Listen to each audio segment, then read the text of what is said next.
to ensure that the UK is culturally coherent.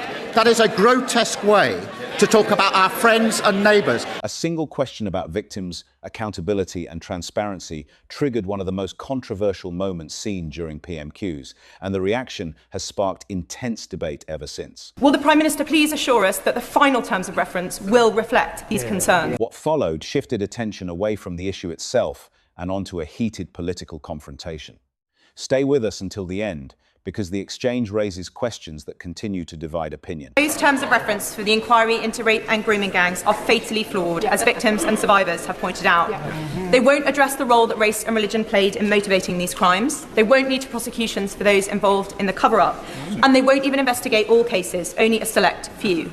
The consultation on these terms ends this Friday.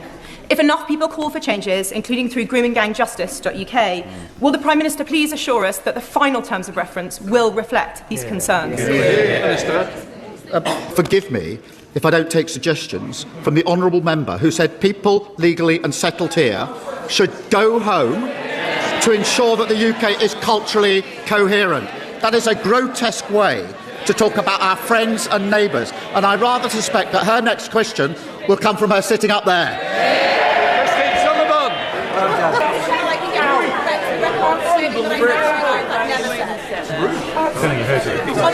On a point of order, Mr. Speaker, I believe the Prime Minister has inadvertently misled the House. I seek your guidance on how to get him to correct the record for claiming I said something I in fact did not. We can't continue the debate. What I can say is, quite rightly, you've put your view down, but I'm not responsible for the Prime Minister's answers. If inadvertently it wasn't right, it is up to the individual to correct it. Today's confrontation highlighted the tension between political debate and public accountability. Share your perspective below and subscribe if you'd like to follow future developments on this story.